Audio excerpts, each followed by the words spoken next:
అందరికీ నమస్కారం. తెన్నేటి లక్ష్మీస్ కిచెన్కి స్వాగతం. ఇంకా లేట్ చేయకుండా ఈరోజు రెసిపీలోకి వెళ్ళిపోదాం. ఈరోజు మనం ధనియాల కారపొడి చేసుకుంటున్నామండి. దీనికి కొంచెం చింతపండు, 40 గ్రాముల ఎండుమిరపకాయలు, ఒక 10 కరివేపాకు రెమ్మలు, 3 టేబుల్ స్పూన్ల శనగపప్పు, 5 టేబుల్ స్పూన్ల ధనియాలు, 3 టేబుల్ స్పూన్ల ఉప్పు, 3 టేబుల్ స్పూన్ల మినపప్పు, జీలకర్ర 2 టేబుల్ స్పూన్లు, ఒక వెల్లుల్లిపాయ. ముందుగా ఒక మూకుడు తీసుకొని స్టవ్ వెలిగించాలి. ఇందులో మనం ముందుగా శనగపప్పు వేసుకుంటాం.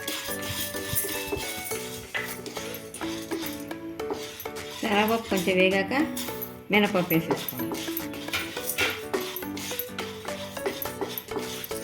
స్టవ్ హైలోనే పెట్టుకోవచ్చు. ఈ రెండు వేగాక ధనియాలు వేస్తున్నాయి. ఇప్పుడు ధనియాలు వేసుకోవాలి. శనగపప్పు మినపప్పు వేగాక ధనియాలు కూడా తీసుకొని అవి కూడా కొంచెం వేగాక పక్కకు పెట్టుకోవాలి.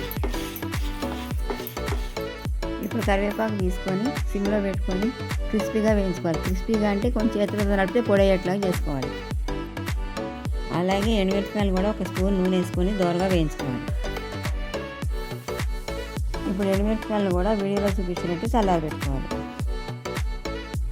ఫస్ట్ మనం ఎండుమిరపకాయలు తొందర నలగవు కనుక గ్రైండ్ చేసుకోవాలి. ఫస్ట్ మెత్తగా అన్ని ఎండుమిరపకాయలు ఫస్ట్ గ్రైండ్ చేసుకోవాలి.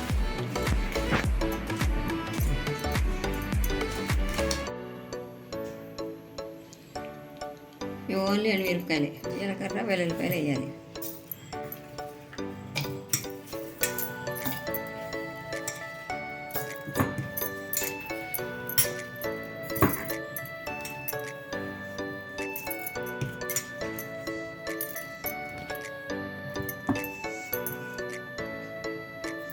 జీలకర్ర వెల్లుల్లిపాయలు, కరివేపాకు కూడా ఈ జీలకర్ర వెల్లుల్లిపాయలు వేసినట్టు గ్రైండ్ వేసేసి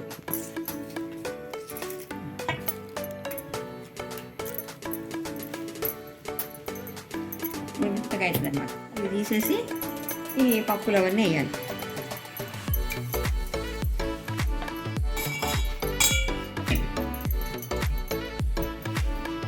ఇవి వేయించుకున్న పప్పులన్నీ వేసేయాలి. ఎక్కువ క్వాంటిటీ ఉంటే 2 సార్లు వేయాలి. ఒక రెమ్మ చింతపండుని ఇప్పుడు పప్పులు గ్రైండ్ చేసి కూడా వేసుకోవచ్చు, లేకపోతే వేయించేటప్పుడు కూడా ఒకసారి వేయించి పప్పులతో పాటు మిక్సీ పెట్టుకోవచ్చు.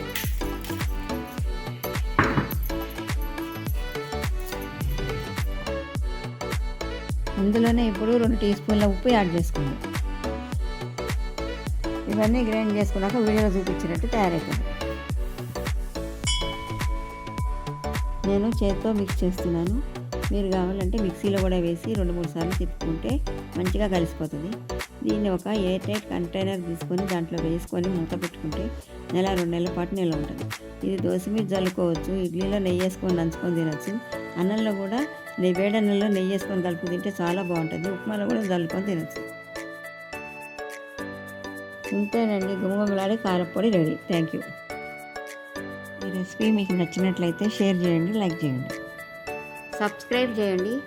నా కొత్త వీడియోస్ మీ వరకు రావాలంటే బెల్ ఐకాన్ ప్రెస్ చేయండి. మరొక మంచి రెసిపీతో మీ ముందరికి వస్తాను. Thank you.